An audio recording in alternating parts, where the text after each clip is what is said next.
Mari kita sama-sama berdoa. Tuhan Yesus, Allah Roh Kudus, kami berterima kasih Tuhan. Kami bersyukur buat setiap kebaikan Tuhan dalam hidup kami. Terima kasih karena Kau mengasihi kami Tuhan. Terima kasih karena sampai hari ini Kau pelihara hidup kami Bapa. Kau tidak pernah meninggalkan kami apapun keadaan kami Tuhan. Kami bersyukur punya Allah seperti Engkau ya Tuhan Yesus. Saat ini Tuhan kami datang di tempat ini Tuhan. Kami mau mencari Engkau, kami mau beribadah kepadamu Tuhan. Kami mau memuji dan menyembah-Mu ya Tuhan. Kami undang Kau hadir di tempat ini ya Roh Kudus. Biarlah setiap kami boleh merasakan hadirat-Mu. Biarlah setiap kami boleh berjumpa secara pribadi dengan Engkau Tuhan. Engkau yang bertata di atas pujian dan penyembahan kami Tuhan. Kami percaya Tuhan, ibadah ini adalah ibadah yang diberkati Tuhan. Ibadah di mana Tuhan hadir di tengah-tengah kami. Ibadah di mana Roh Kudus Kau berkarya Tuhan bagi setiap pribadi di tempat ini. Terima kasih Tuhan, terima kasih Tuhan. Kami mau sambut hadirat-Mu Tuhan, kami mau sambut hadirat-Mu Tuhan. Terima kasih Tuhan Yesus. Kita berdoa dan ucap syukur, haleluya, amin. Puji Tuhan ya, puji Tuhan Bapak Ibu Saudara kita ada di rumah Tuhan. Di dalam Yohanes 4 ayat 23 sampai 24. Tetapi saatnya akan datang dan sudah tiba sekarang bahwa penyembah-penyembah yang benar akan menyembah Bapa di dalam roh dan kebenaran. Sebab Bapa menghendaki penyembah-penyembah yang demikian. Allah itu roh, dan barang siapa menyembah Dia haruslah menyembahnya di dalam roh dan kebenaran. Saat ini Bapak Ibu Saudara datang di tempat ini, mari sama-sama kita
lemes ya?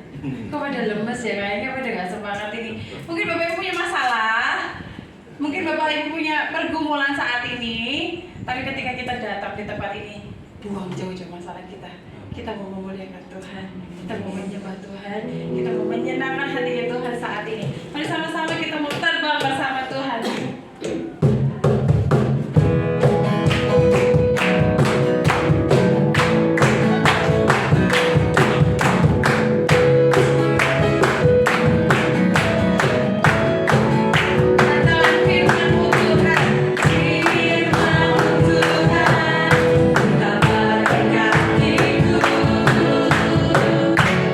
Janjimu merampas jalan-jalanku.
percaya dengan Allah, kita akan lakukan yang terbaik buat Allah.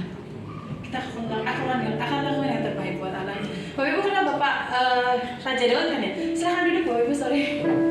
Silahkan duduk. Raja Daud itu seorang raja yang luar biasa. Tapi ketika dia datang kepada Tuhan, dia menanggalkan jabatannya, dia menanggalkan rasa malunya, dia menanggalkan segalanya, karena dia tahu bahwa Allah yang dia sembah adalah Allah yang layak untuk dihormati. Bahkan dia menari telanjang dada di atas atau di depan banyak rakyatnya. Dia nggak merasa malu. Kenapa?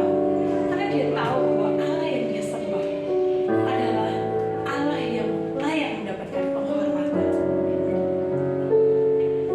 Allah yang dahsyat,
setia kepada-Mu.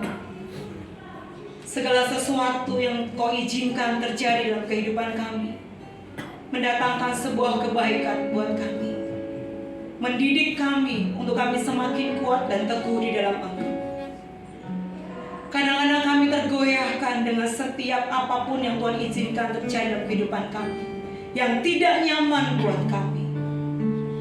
Tapi pagi hari ini kami membangun komitmen kami kembali. Kami akan tetap setia kepada-Mu. Kami akan tetap memuji, membesarkan nama-Mu. Kami akan tetap menaruh Engkau di dalam kehidupan kami, di depan kami, berjalan menuntun setiap langkah hidup kami.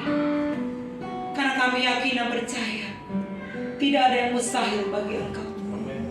Keajaiban, penyertaan-Mu, perlindungan-Mu Engkau nyatakan dalam kehidupan kami. Terima kasih Bapa, jika sebentar kami akan mendengarkan kebenaran firman Tuhan. Kami membuka hati kami untuk kebenaran firman-Mu. Mari bekerja dalam kehidupan kami, sehingga kami diubahkan melalui kebenaran firman Tuhan. Terima kasih Bapa, mengurapi kami semuanya dengan pengurapan yang daripada-Mu. Di dalam nama Tuhan Yesus Kristus kami berdoa dan mengucap syukur. Haleluya, amin. Silakan duduk kembali Bapak Ibu.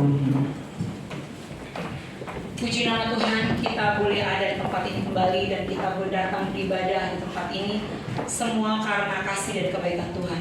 Amin. Bapak Ibu, kembali Bapak Gembala menugaskan kepada saya untuk bersama-sama kita belajar akan kebenaran firman Tuhan, karena beliau harus beristirahat pasca operasi yang keempat, ya.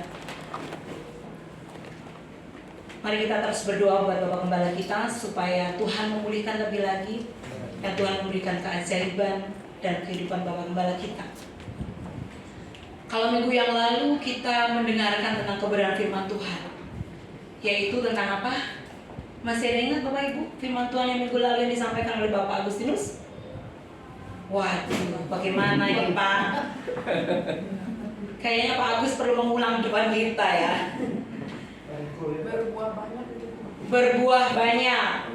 Ada lagi mungkin Bapak Ibu yang masih mengingat firman Tuhan minggu yang lalu? Kayaknya Pak Riko masih ingat deh. Apa Pak? Masih semar kok. Masih samar katanya. Saya tanya yang muda deh, saya tanya yang muda. Saya tanya Stefanus. Apa yang disampaikan firman Tuhan minggu yang lalu oleh Bapak Agustinus? Lupa. Waduh. Saya nggak tahu deh. Coba saya tanya Mas Kurnia nih, dari tadi senyum-senyum, barangkali dia mengerti nih Mas Kurnia. Pohon yang berbuah. Pohon yang berbuah. Pohon yang berbuah. Berbuah-buah. Nah, saya tanya lagi ke Pak Sandi. Jangan tidur Pak. Pak Sandi kemarin kayaknya amin-amin Pak. Apa Pak? Iya, sama. Iya. Pohon yang berbuah. Pohon yang berbuah. Ketika kita mendengarkan firman Tuhan, seharusnya kita fokus, betul? Jangan sampai firman Tuhan yang sudah disampaikan dengan baik dan dipersiapkan dengan baik oleh hambanya berlalu begitu saja dalam kehidupan kita. Nah ini nih yang bahayanya kita sebagai anak Tuhan. Telinga boleh kebuka, tetapi firman itu masuk atau tidak masuk, itu yang menjadi bahaya dalam kehidupan kita. Baru minggu yang lalu kita bilang lupa. Apalagi yang 2 minggu yang lalu, 2 minggu yang lalu. Apa Bu? Nggak tahu, gitu ya. Minggu yang lalu Pak Agus menyampaikan kebenaran firman Tuhan mengenai tujuan hidup kita harus berbuah, betul Pak? Betul. Padahal saya mengikutinya tuh nggak sepenuhnya loh, tapi dengar baik-baik. Itu firman yang harus kita dengar. Jangan sambil lalu Bapak Ibu ya. Hati-hati kalau firman kita sambil lalu, perubahan hidup kita juga sambil lalu, ya. Jadi firman Tuhan minggu lalu yang disampaikan oleh Pak Agus mengenai bagaimana kita belajar mempunyai tujuan hidup, kita harus berbuah, ya. Untuk hidup kita bisa berbuah, tentunya bukan dengan kekuatan kita, betul? Tentunya bukan dengan kegagahan kita dan kepandaian kita, hikmat kita. Tetapi untuk hidup kita bisa berbuah dan menghasilkan buah yang bisa dinikmati orang lain, menjadi berkat bagi orang lain, kita memerlukan yang namanya kasih karunia dari Tuhan. Bapak Ibu fokus? Fokus. Jadi untuk kita hidup berbuah dan menjadi berkat bagi banyak orang lain, kita memerlukan apa? Kasih karunia. Kasih karunia. Ada di sini Mas Kurnia, tapi bukan Mas Kurnia ya. Kasih karunia. Kalau besok minggu sampai lupa, dikasih permen aja bagus. Ya, kita membutuhkan kasih karunia Tuhan. Dan pagi hari ini kita akan belajar bagaimana kita menghargai dan tidak menyia-nyiakan namanya kasih karunia Tuhan. Amin. Kasih karunia Tuhan yang terbesar dalam kehidupan kita adalah apa? Ketika kita menerima Tuhan sebagai juru selamat pribadi kita. Amin. Ketika kita menerima keselamatan, itu adalah kasih karunia terbesar yang kita terima dari Tuhan. Di mana Tuhan Yesus mati di atas kayu salib, disalibkan. Dan kita mengetahui ketika Tuhan Yesus mati di atas kayu salib, bukanlah hal yang mudah yang dia lakukan, betul? Bukan hal mudah yang dia jalankan, betul? Apa ketika Tuhan Yesus di atas kayu salib dia ketawa-ketawa senang-senang, hore-hore aku disalib, hore-hore aku disalib? Enggak. Tetapi ketika Tuhan Yesus menjalani masa-masa proses penangkapan sampai dia disalib di atas bukit Golgota, memerlukan sebuah usaha, memerlukan sebuah pergumulan yang tidak mudah oleh Tuhan. Dia harus mencucurkan darahnya. Dia harus berdoa semalam-malaman di taman Getsemani.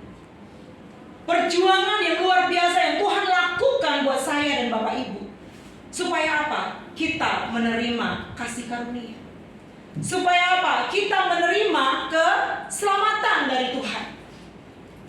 Dan itu sebuah hal yang mahal harganya.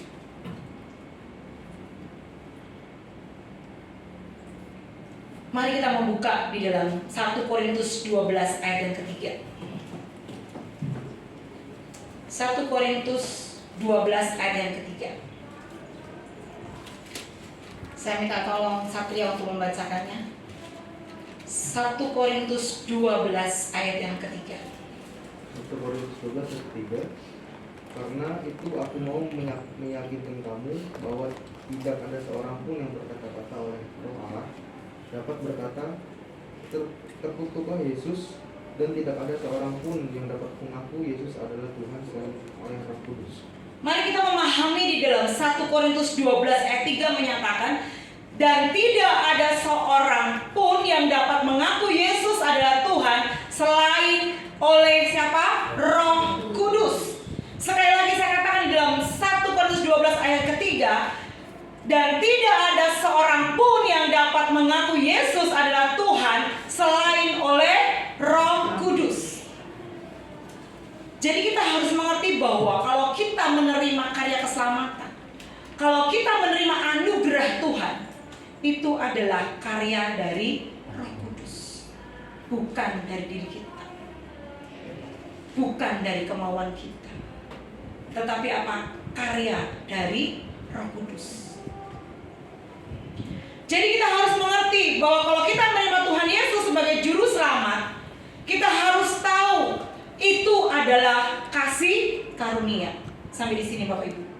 Kalau kita menerima keselamatan daripada Tuhan Yesus yang dikerjakan oleh Roh Kudus dalam kehidupan kita, itu adalah kasih karunia. Bukan karena usaha kita, bukan karena kebaikan kita, bukan karena apa yang sudah kita tabur dan kita lakukan. Bukan, tetapi murni dari kasih karunia Tuhan, karya Roh Kudus dalam kehidupan kita. Mari kita membuka di dalam Yohanes 6 ayat 65. Mari Stefanus bisa membacakan Yohanes 6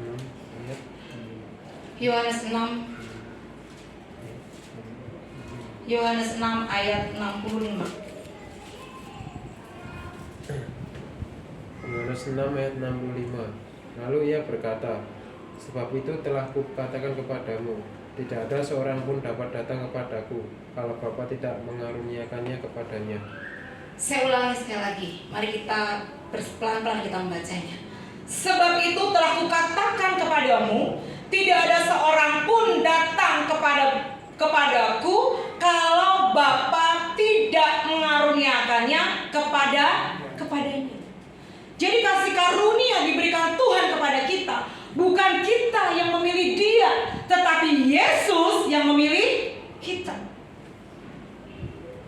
Sekali lagi Bapak Ibu, Tuhan yang memilih kita, bukan kita yang memilih Dia. Kasih karunia tidak bisa dibayarkan oleh apapun juga. Sekali lagi, kasih karunia tidak bisa dibayarkan oleh apapun juga.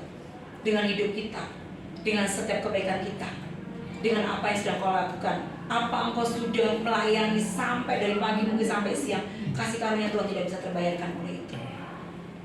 Karena harganya sangat mahal. Dengan pengorbanan Yesus di atas kayu salib. Tetapi kadang-kadang yang membuat kita jatuh adalah ketika kita menyia-nyiakan kasih karunia Tuhan. Karena kita menganggap enteng, Bapak Ibu. Contohnya, saya memberikan sebuah hadiah. Misalnya saya memberikan sebuah hadiah, karena saya kasih gratis nih sama Bapak Ibu. Naruhnya sembarangan, taruh aja sembarangan. Kemudian saya tanya, mana hadiah kamu yang saya kasih tadi? Gak tahu Bu, saya taruh di mana ya? Hilang kali diambil orang. Kadang-kadang kita bersikap seperti itu karena kita diberi gratis dan kita tidak membayar. Kita menyepelekan kasih karunia yang Tuhan berikan dalam hidup kita. Kita menganggap enteng kematian Tuhan. Kita menganggap enteng pengorbanan Tuhan di atas kayu salib yang sudah berkorban buat saya dan Bapak Ibu. Memang kasih karunia itu gratis diberikan kepada kita. Sekali lagi, karena tidak terbayarkan.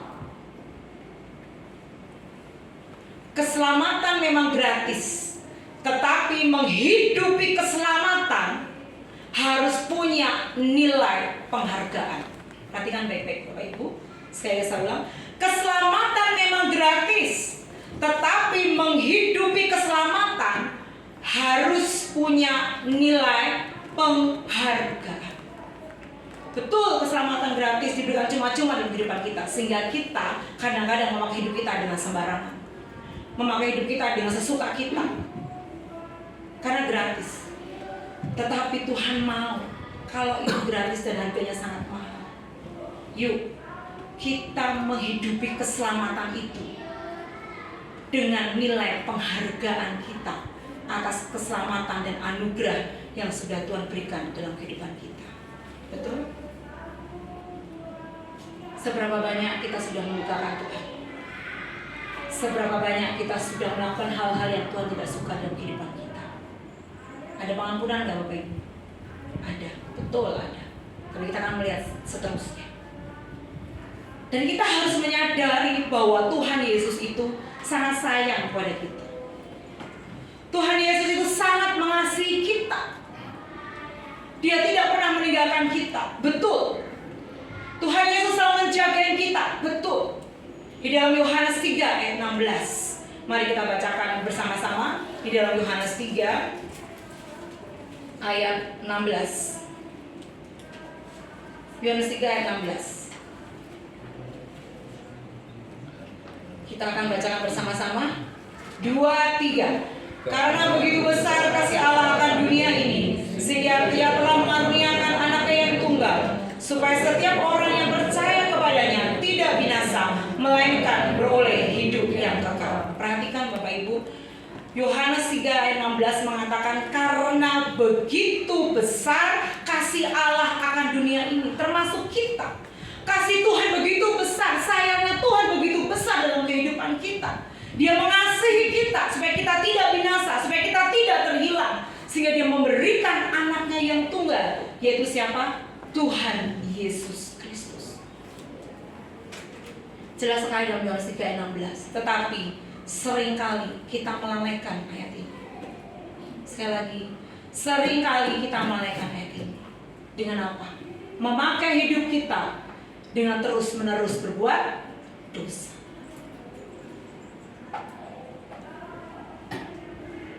Di dalam 2 Korintus 6 ayat 1.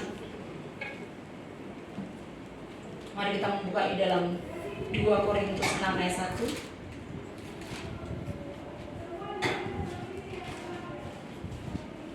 1. 2 Korintus 6 ayat 1. Mari Pak Didi membacakannya. 2 Korintus 6 ayat 1. Sebagai teman-teman sekerja, kami menasihatkan kamu supaya kamu jangan membuat menjadi sia-sia kasih karunia Allah yang telah kamu terima. Di dalam 2 Korintus 6 ayat 1, Rasul Paulus menasihati jemaat di Korintus. Supaya apa? Supaya tidak menyia-nyiakan kasih karunia. Kalau ayat ini muncul, berarti ada yang menyia-nyiakan kasih karunia Tuhan. Ada yang memakai hidupnya dengan tidak benar. Dan Rasul Paulus menjumpai jemaat di Korintus yang menyia-nyiakan kasih karunia Tuhan dengan mengikuti ajaran-ajaran lain. Ada kesalahan dalam pola pikir mereka di jemaat Korintus. Kesalahan pikir bagaimana, Bu? Kesalahan pikir yang sedemikian. Menjadi orang Kristen itu enak. Menjadi orang Kristen itu enak. Kenapa? Berbuat dosa, minta ampun, dosanya pasti diampuni tanpa bayar apapun. Kadang-kadang cara berpikir ini masih ada dalam diri kita. Betul Bapak Ibu? Berbuat dosa, datang minta ampun, dosanya diampuni tanpa bayar. Enak sekali kan? Karena seperti ini kita meremehkan kasih karunia Tuhan. Terus menerus kita jatuh di dalam dosa. Terus menerus kita jatuh di dalam dosa. Kita terus mengulangi kesalahan-kesalahan yang sama. Kita terus mengulangi kelalaian-kelalaian yang sama. Kita terus mengulangi dosa yang sama. Karena gampang. Datang, ngakuin, diampuni. Terus pakai ayat lagi. Ya, untuk menyanggah semua dosa-dosa dia pakai ayat. Bu, di 1 Yohanes 1 ayat 9. Yuk kita baca lagi. Hari ini kita belajar banyak ayat ya Bapak Ibu, nggak apa-apa. 1 Yohanes 1 ayat ke-9. Ini adalah ayat yang sudah sering kali kita dengar. Mari Lisa bisa bacakan ayat ini. Sebagai orang yang tidak 1 Yohanes 1 ayat 9. Oh ya, oke. Jika kita mengaku dosa kita, maka Ia adalah setia dan adil, sehingga Ia akan mengampuni segala dosa kita, dan menyucikan kita dari segala kejahatan. Iya, betul ini firman Tuhan. Jelas dikatakan dalam 1 Yohanes 1 ayat 9, jika kita mengaku dosa kita, maka Ia adalah setia dan adil, sehingga Ia akan mengampuni segala dosa kita dan menyucikan kita dari segala kejahatan. Betul ini ayat, benar ini firman Tuhan. Tetapi kadang-kadang kita memakai ayat ini, memaksakan ayat ini untuk kita terus-menerus berbuat dosa. Terus-menerus melakukan kebiasaan-kebiasaan buruk yang kita lakukan. Kepada siapa? Kepada teman kita, kepada anak kita, kepada istri kita, kepada sesama kita. Kita terus-menerus jatuh dalam dosa. Enteng Bu, datang, mengaku, diampuni. Ayatnya mana?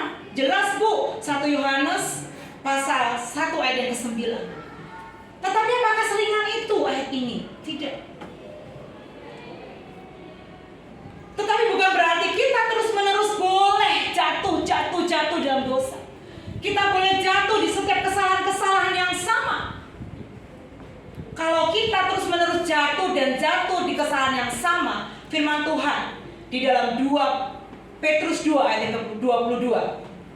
Mari Pak Riko membacakan. 2 Petrus 2 ayat pasal 2 ayat yang ke-22. 2 Petrus 2 ayat yang ke-22. Bagi mereka cocok apa yang dikatakan peribahasa yang benar ini, anjing kembali lagi ke muntahnya dan babi yang mandi kembali lagi ke kubangannya. Ini firman Tuhan. Jadi Bapak Ibu, kalau kita terus-menerus berbuat dosa, jatuh di kesalahan yang sama, kita terus melakukan kebiasaan yang buruk, betul kita akan diampuni Tuhan. Tetapi firman Tuhan mengatakan dengan jelas, kalau kita jatuh di dalam dosa yang sama, kebiasaan yang sama, kesalahan yang sama, firman Tuhan mengatakan apa di sini? Seperti apa? Anjing kembali lagi ke mutanya dan babi yang mandi kembali ke kubangannya. Jadi kalau kita terus-menerus berbuat dosa dan melakukan terus kesalahan yang sama dan kita tidak berubah, kita seperti apa? Anjing dan babi. Seperti apa Bapak Ibu sekali lagi? B1 B2. Seperti apa Pak Riko? B1 B2. Kata Pak Riko seperti B1 dan B2. Ini firman Tuhan mengatakan, bukan saya. Jadi firman Tuhan mengatakan kalau kita anak-anak Tuhan ini sudah menerima kasih karunia Tuhan, sudah menerima karya penyelamatan dari Tuhan, kita jatuh pada dosa yang sama, kita jatuh pada kebiasaan yang sama, kita mengulang terus dosa yang sama, menyakiti terus hati istri, menyakiti terus hati anak, menyakiti terus di lingkungan kita. Kita seperti anjing dan kita seperti babi yang kembali kepada kubangannya. Mengerti Bapak Ibu? Gambarannya kita seperti itu. Babi yang udah dimandiin akan balik kemana? Ke kubangannya. Sampai kapanpun babi itu gak akan pernah bersih. Balik lagi. Anjing yang muntah dia bisa makan lagi. Geli nggak Bapak Ibu? Geli. Jijik nggak? Jijik. Itu kita. Kalau kita terus-menerus berbuat dosa, kalau kita terus menyimpan hal yang tidak baik, kita seperti ini.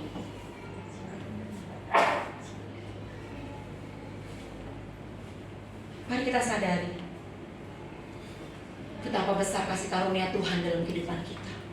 Tapi seringkali kita menyia-nyiakan namanya kasih karunia. Kalau B1, B2 diolah, dimasak enak, betul? Dibumbu enak. Tetapi kalau ini dijadikan perumpamaan buat kita, enggak enak. Kita bisa marah, kita bisa tersinggung. Aku bukan anjing, aku bukan babi. Bukan saya yang mengatakan, tetapi firman Tuhan yang mengatakan. Mari kita kembali mengintrospeksi diri kita sendiri. Gak usah lihat kiri kanan, gak usah lihat muka depan, gak usah pola-pola suami. Lihat diri sendiri. Apakah aku sudah benar-benar menghargai kasih karunia Tuhan? Apakah aku sudah benar-benar menghidupi kasih karunia Tuhan dalam hidup? Menghargai kasih karunia Tuhan itu, mempunyai nilai penghargaan yang tinggi buat kasih karunia Tuhan. Memang gratis dan cuma-cuma, tapi kita harus menghargai dan mempunyai nilai penghargaan buat kasih karunia. Mari Bapak Ibu, kita jangan pernah kembali lagi kepada hal yang salah. Memang susah sih Bu mengalahkan daging, betul. Tetapi dengan kita kekuatan dari Roh Kudus pasti kita bisa.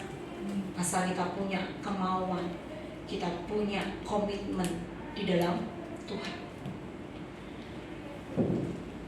Apa yang menjadi dosa dan apa yang menjadi kebiasaan-kebiasaan buruk dalam kehidupan kita?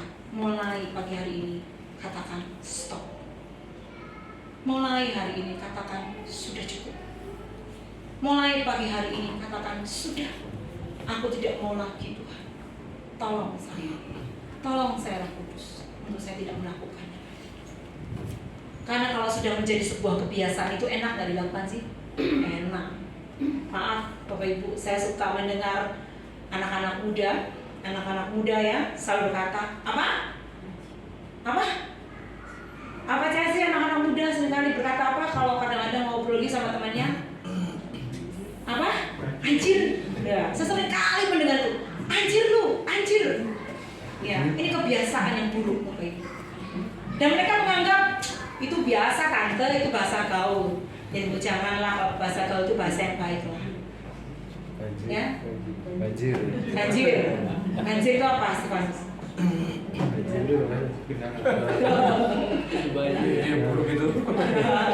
Jadi ada istilah-istilah kata-kata yang kurang pantas, kurang baik yang menjadi kebiasaan dalam diri kita. Ya, mari kita berkata stop untuk hari ini. Mari kita mau berkata berhenti. Mungkin bukan perkataan aja. Mungkin yang hari-hari ini masih punya kebiasaan yang tidak baik, berhentilah. Stop. Pagi hari dan seterusnya. supaya Tuhan melihat karya yang Dia buat itu dihargai oleh kita.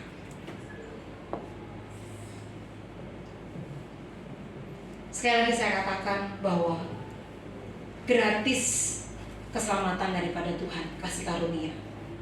Gratis tapi bukan murah. Gratis tapi bukan murah. Kenapa kasih karunia diberikan gratis? Apakah karena murah jadi diobral dan diberikan gratis? Tidak. Justru karena terlalu mahal, terlalu berharga dan tidak bisa dijangkau oleh manusia, maka Allah memberikan kepada manusia. Betul Bapak Ibu? Seharusnya yang di atas kayu salib siapa? Kita. Seharusnya yang dicambuk siapa? Seharusnya siapa yang harus diludahi? Siapa yang harusnya yang dihina?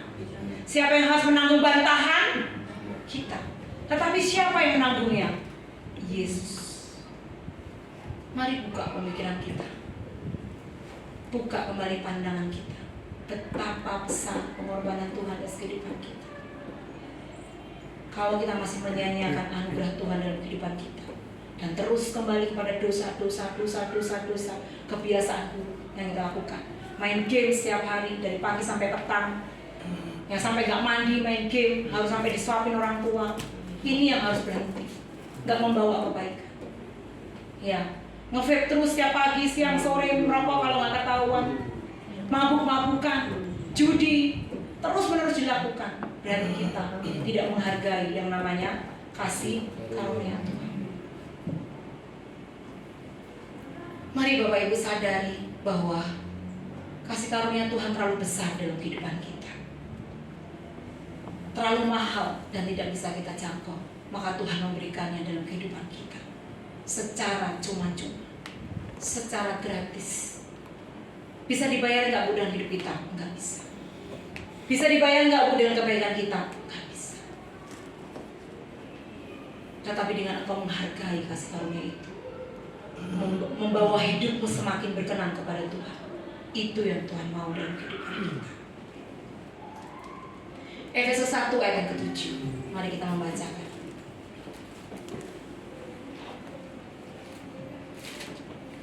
Efesus pasal 1 ayat yang ke-7.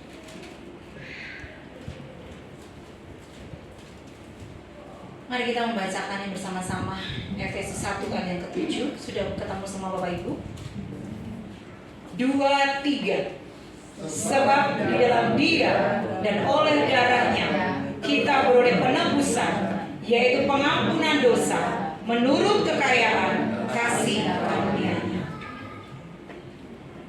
Di dalam Dia dan oleh darahnya. Darahnya, bukan darah kita, bukan darah binatang, tetapi darah Yesus yang tercurah di atas kayu salib. Pagi hari ini, apakah kita masih menggunakan hidup kita untuk sia-sia? Pagi hari ini, apakah kita mau terus jatuh pada dosa yang sama dan kebiasaan yang sama? Terlalu enak Bu untuk dinikmati dosa. Dosa itu enak Bu untuk dilakukan. Dosa itu nikmat dan kebiasaan yang buruk itu enak dilakukan. Tapi pagi hari ini yuk kita stop dengan semuanya. Karena Tuhan memberikan itu dengan darahnya yang mahal. Amin Bapak Ibu. Ketika saya melihat film The Passion, ya, seringkali saya meneteskan air mata saya. Saya melihat bagaimana mahkota duri itu tertancap di kepala Tuhan. Saya melihat bagaimana kail itu nancap di badan dia dan ditarik sehingga tubuh Yesus berdarah. Saya melihat betapa tertatih-tatihnya dia membawa salib dan betapa dia berjuang.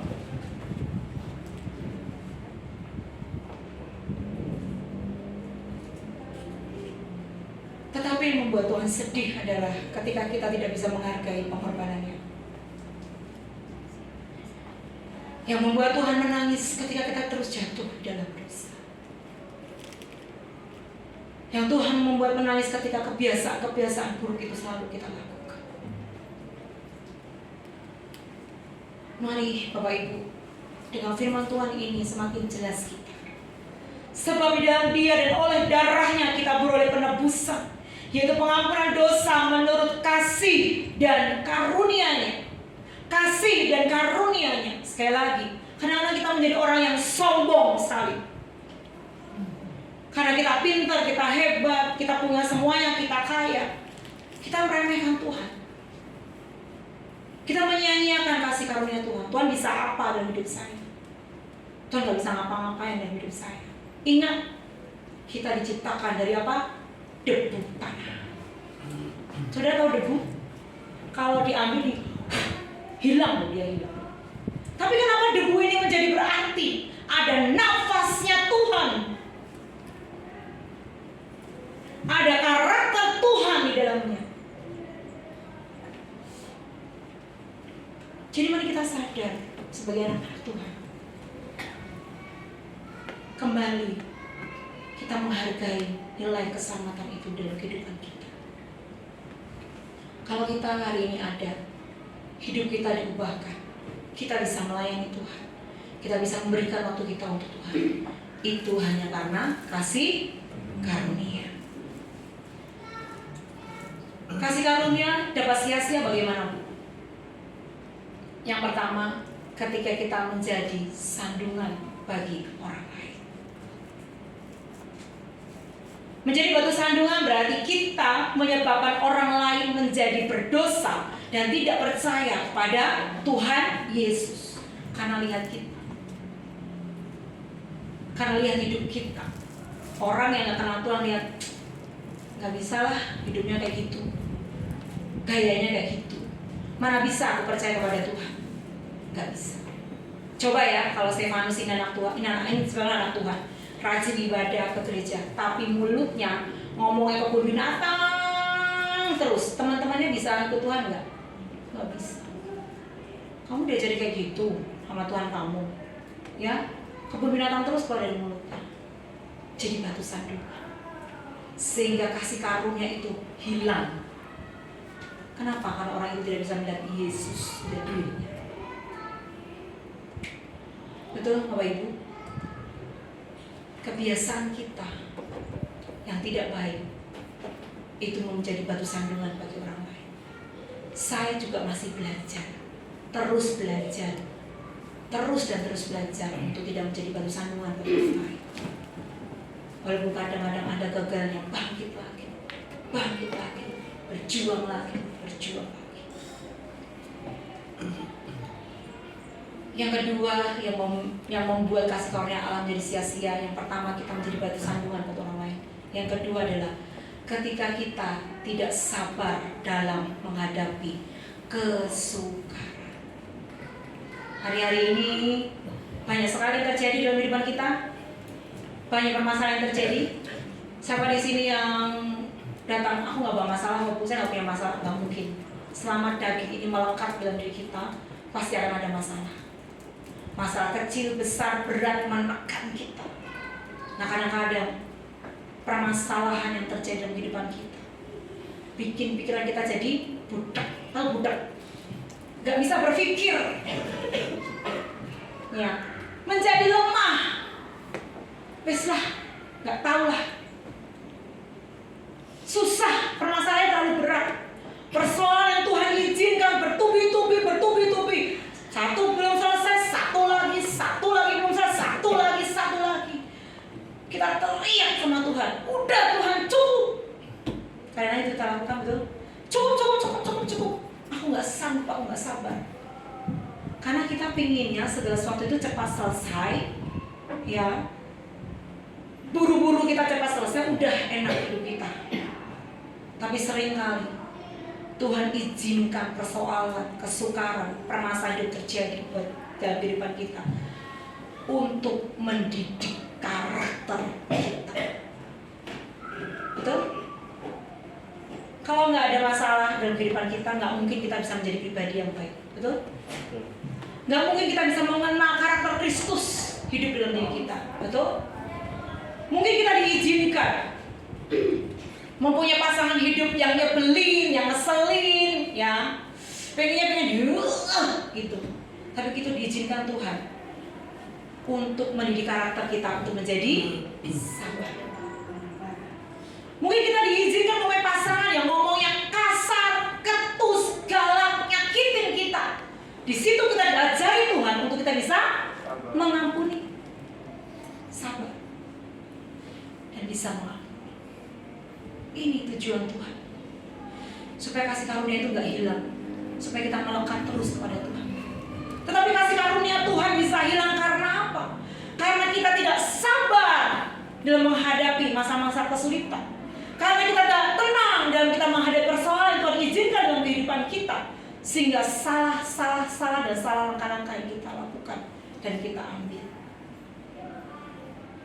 Dan itu bisa menyebabkan kasih karunia Tuhan sia-sia. Karena kita tidak bisa melihat pengorbanan Tuhan. Yang ada kita marah, kita emosi, kita ngambek. Kalau bahasa kerennya mudi, dikit-dikit. Seperti itu.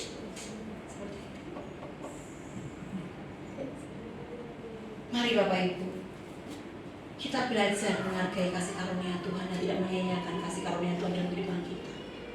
Kalau hari-hari ini Tuhan izinkan engkau mengalami apapun juga, ekonomi, keuangan, pergumulan, pasangan hidup kita, anak-anak kita, istri kita, anak-anak kita, mari kita belajar untuk tidak menyia-nyiakan kasih karunia Tuhan dengan kita sabar menghadapinya, bukan dengan kemarahan, bukan dengan emosi. Ya, apa-apa melayang. Kalau yang melayang uang enak kita ambil. Kalau yang melayang tongkat, kalau yang melayang gelas, kalau yang melayang tongkat pel, ya. Kata Pak Willy, panci yang melayang. Apa? Kompor katanya bilang, terlalu besar kalau kompor aku pas. Perlu tenaga ekstra untuk mengangkatnya. Karena kalau kita udah nggak sabar, kita mau prang, buangin semua, hajarnya semua, bentakan, ya. Kemudian apa? Hentakan yang terjadi. Itu bisa menghilangkan kasih karunia Tuhan dan kita menyia-nyiakan kasih karunia Tuhan. Mari kita belajar akan hal ini untuk kita sabar dalam menghadapi segala sesuatu, sehingga kasih karunia Tuhan tidak hilang dalam kehidupan kita. Dan yang ketiga adalah kasih karunia Tuhan bisa sia-sia ketika kita lebih mengutamakan kepentingan diri sendiri. Nah ini, egois. Ini agak susah-susah gampang. Karena kadang-kadang kita nggak bisa melihat diri kita itu egois apa enggak. Yang bisa menilai siapa? Orang lain. Yang bisa menilai siapa? Anak kita. Yang bisa menilai siapa? Suami kita. Kadang-kadang sifat egois ini loh, maunya apa? Maunya dia duluan. Maunya dia selalu diperhatikan. Maunya dia selalu yang dipeluk, disayang. Maunya dia sendiri yang harus enak. Sedangkan yang lainnya bodo amat, lu susah kayak mau sugih balik, kayak mau capek, kayak peduli amat. Yang penting aku nyaman. Ketika orang mempunyai egois yang tinggi, maka orang lain tidak akan bisa melihat Kristus di dalam diri orang itu. Tidak akan bisa melihat karya Tuhan yang luar biasa dalam diri orang itu. Sehingga sia-sia bukan kematian Tuhan, sia-sia bukan kasih karunia Tuhan. Iya, sia-sia karena kita terlalu egois menjadi orang. Yuk kita sama-sama berubah untuk kita tidak menjadi egois sebagai orang tua, tidak egois menjadi anak, tidak egois menjadi pasangan dalam kehidupan kita sehari-hari. Amin. Kita berjuang untuk menghargai kasih karunia Tuhan. Sekali lagi Bapak Ibu, kasih karunia itu gratis, tetapi menghidupi kasih karunia Tuhan perlu sebuah penghargaan dalam diri kita. Mari pagi hari ini kita mau datang kepada Tuhan. Mari kita mau bangkit berdiri bersama-sama.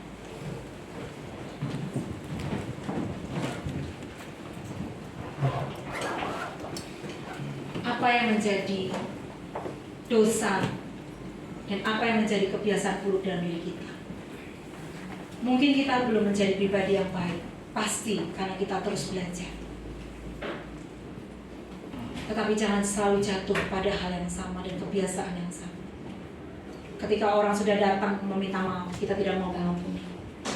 Ketika Ketika orang sudah merendahkan diri kepada kita, kita cuekin.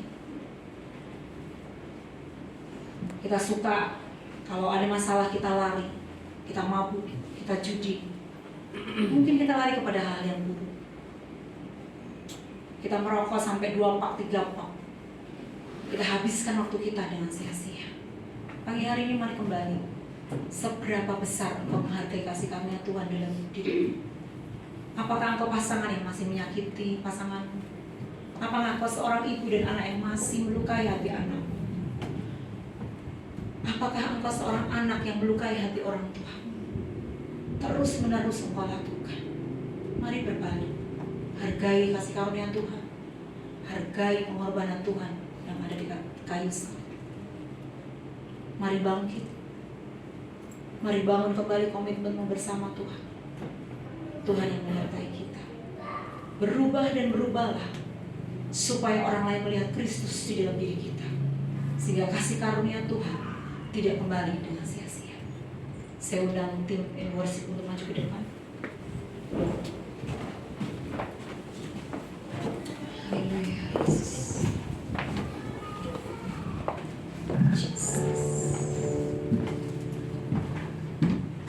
Mari pagi hari ini stop berbuat dosa.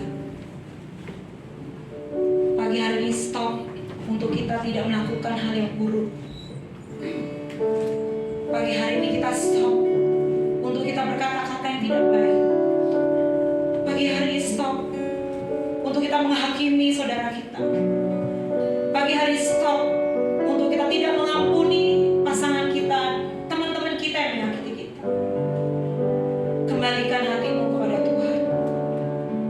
Ingatlah bahwa karya penyelamatan Tuhan di atas kayu salib sangatlah berharga, sangatlah mahal.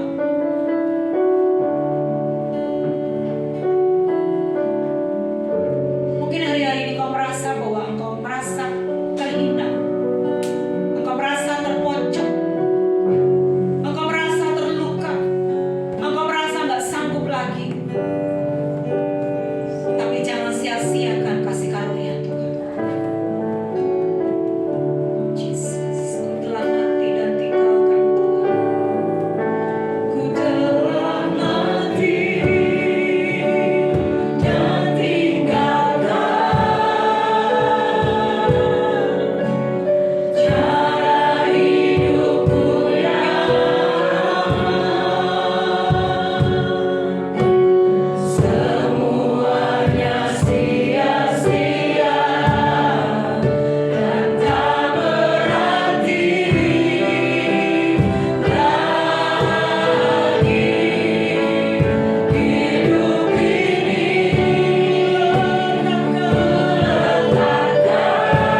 yang mengingatkan kami kembali untuk kami tidak menyia-nyiakan kasih karunia Tuhan dalam kehidupan kami.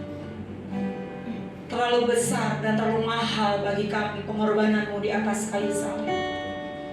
Sebab itu berikan kami kekuatan dan kesanggupan untuk kami tidak melukai hati-Mu Tuhan. Untuk kami tidak menyalibkan Engkau yang kedua kali dalam kehidupan kami. Berikan kami kekuatan untuk kami meninggalkan setiap dosa kesalahan kami. Untuk meninggalkan setiap keburukan, kebiasaan buruk yang senantiasa kami lakukan. Kami percaya Engkau Tuhan yang tetap setia yang menerima kami apa adanya. Kami mau belajar, terus belajar berbuah. Kami mau terus belajar berubah dalam setiap kehidupan kami. Kami tidak mau memakai sifat kami yang lama. Kami tidak mau memakai prinsip kami yang lama. Tetapi biarlah prinsip Tuhan, karakter Tuhan, sikap Tuhan itu yang ada dalam diri kita, dalam diri kami Tuhan. Terima kasih Tuhan buat firman-Mu yang menguatkan kami kembali. Pagi hari ini kami melepaskan pengampunan buat setiap orang yang menyakiti kami. Kami melepaskan setiap hal yang tidak baik dalam diri kami di dalam nama Yesus, di dalam nama Tuhan Yesus. Biarlah kekuatan, kasih anugerah-Mu turun atas kami, membuat kami tetap komitmen di dalam Engkau, menghargai, menghidupi, memberikan nilai penghargaan buat kasih karunia yang sudah Kau berikan dalam kehidupan kami. Terima kasih Tuhan. Meteraikan firman-Mu dalam kehidupan kami. Jadikan firman-Mu itu menjadi darah daging dalam kehidupan kami, berakar dan berbuah dalam kehidupan kami. Dan kami tidak melupakan Engkau. Dan firman-Mu itu hidup dalam diri kami. Terima kasih Bapa. Di dalam nama Tuhan Yesus Kristus kami berdoa dan mengucap syukur. Haleluya. Amin. Silakan duduk kembali Bapak Ibu. Tuhan Yesus memberkati. Terima kasih banyak Ibu Lydia atas firman Tuhan yang luar biasa. Bapak Ibu Saudara diberkati dengan firman Tuhan. Amin, diberkati. Terus lagi kita akan memberikan persembahan yang terbaik bagi Tuhan. Saya minta kepada Bapak Ibu untuk membantu menaiki persembahan.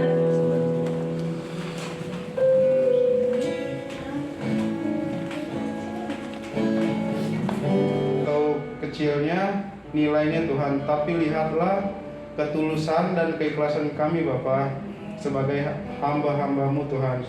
Tuhan, sebentar lagi kami mau pulang Bapa. Berkati dan lindungilah kami di dalam perjalanan hingga sampai ke tempat tujuan kami Tuhan, dengan sampai dan selamat. Tuhan, terima kasih Bapa, terima kasih Yesus. Kami berdoa dan mengucap syukur. Amin. Ya, salam Bapak Ibu. Iya, diberkati dengan firman Tuhan pagi hari ini. Iya, kita sama-sama belajar seperti apa yang Ibu Gembala sampaikan pada pagi hari ini. Biarlah firman Tuhan pagi hari ini tidak berhenti sampai ketika kita pulang dari gereja ini. Tetapi mari kita sama-sama belajar untuk kita praktekkan. Jadi bukan cross check Gembala, cross check ke Pak Riko minggu kemarin apa gitu kan. Tetapi paling tidak ketika kita belajar menghidupi hari lepas hari, otomatis bahwa itu menjadi bagian dari hidup kita. Jadi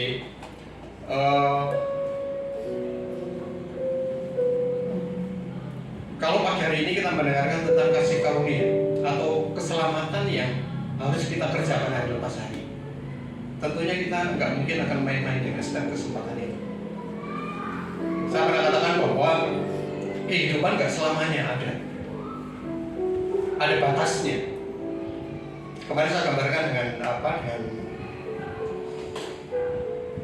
yang terbudi ya teman. Kalau di dalam perjalanan kehidupan kita tuh seperti kita tuh naik tangga yang paling tinggi. Ketika kita ada di paling puncak paling tinggi, kita baru sadar, oh iya, saya salah ini. Naik ke tangga ini. Pertanyaannya, ketika kita mau turun, mau kembali ke dalam suatu jalan yang benar, masih ada kemampuan atau kekuatan nggak untuk kita turun dan naik kembali di dalam jalan yang benar? Jadi, mari kita sama-sama belajar bahwa kesempatan yang Tuhan berikan di dalam kehidupan ini tidak kita main-main, tidak kita sia-siakan. Kemarin hari Jumat saya dapat WA yang keren. Hari Jumat jam 1:57 dikatakan gini WA-nya. Ini ada seseorang yang tanya, katanya uang itu tidak bisa bikin bahagia, tapi kalau dapat transferan kok saya merasa bahagia. Ini mami orang tua saya. Mami itu sering guyon sama saya. Pagi hari ini jawabannya adalah suatu kebahagiaan ketika kita tuh menyadari bahwa hidup ini karena kasih karunia. Suatu kebahagiaan, kepuasan ketika kita menjalankan setiap keselamatan yang Tuhan berikan.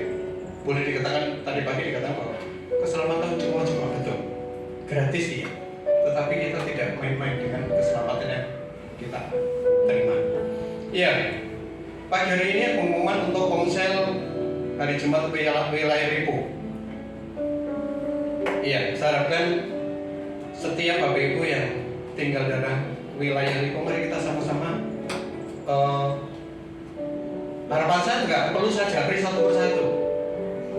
Mas Kurnia, Mas Yifta, ketika ada waktu benar-benar Jumat ada slot ini Komsel, saya harus datang. Ada Mas Bagas sama Kiki, ada keluarga Pak Willy yang jauh-jauh kemarin dari Jumat dia datang ke gereja. Yang Lipo Pak Teguh boleh sama-sama bertemu di dalam Komsel. Mari kita sama-sama Jumat besok kita ada Komsel. Mari kita semangat di dalam Komsel. Jadi yang datang gak cuma sekedar keluarga Pak Willy, keluarga Bu Yuli, keluarga Pak Sandi, tapi kita yang belum terlibat. Jumat besok kita akan ada Komsel di rumah di antara dua, apakah rumah keluarga Pak Sandi atau Bu Yuli. Nanti kita akan umumkan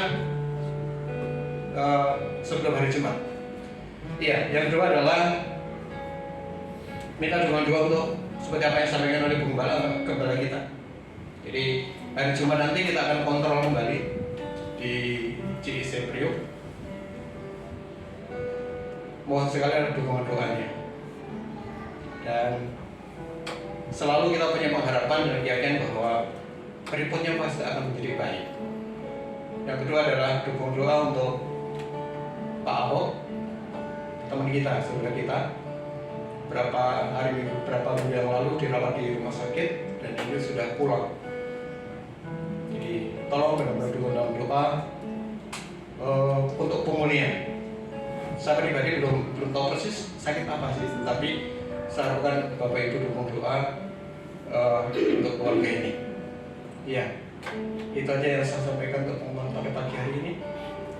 Terima kasih untuk Dia, Ibu Gembala yang telah menyampaikan firman Tuhan pada pagi hari ini dan memberkati Ibu maupun keluarga. Untuk doa syafaat, Bapak Elekan berarti diganti oleh ibunya. Iya. Ya, silakan. Mari kita sama-sama bangkit berdiri.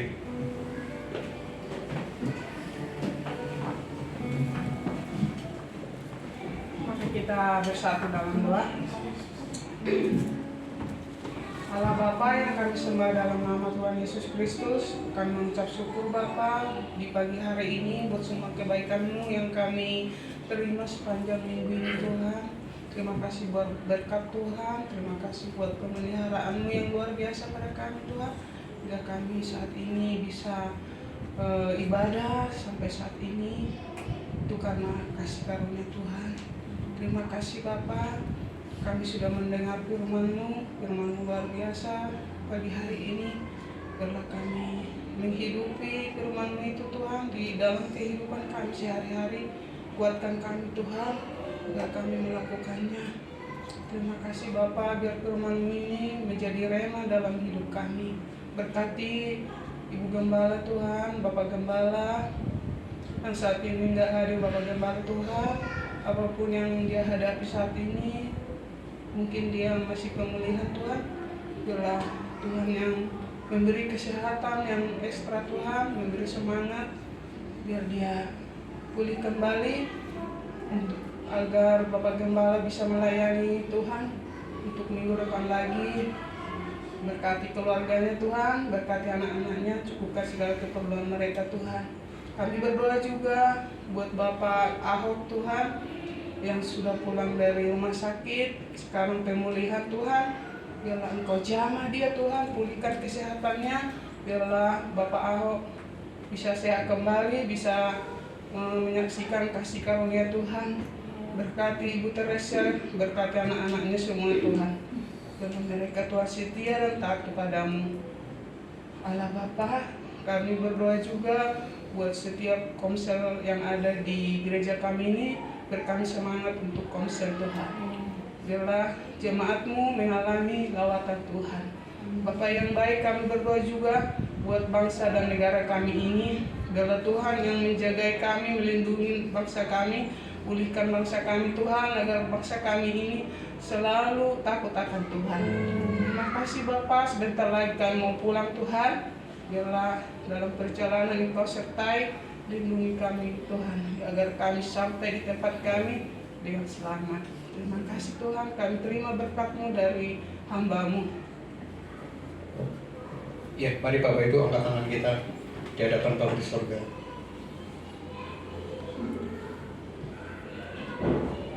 Diberkatilah dan jadilah berkat dimanapun Bapak Ibu berada di dalam kehidupan hari-hari ini ke depan. Diberkatilah generasimu, anak-anak yang Tuhan percayakan di dalam kehidupan kami. Dan marilah pagi hari ini arahkan hati kita kepada Bapa di surga. Marilah kita pulang bersama-sama dengan membawa berkat dari Bapa di surga. Kiranya kasih karunia dan damai sejahtera Allah menyertai kita mulai siang hari ini sampai selama-lamanya. Sampai Tuhan Yesus datang kedua kalinya menjemput kita di awan-awan yang permai, sehingga kita hidup kekal bersama dengan Dia. Yang percaya sama-sama katakan, Amin.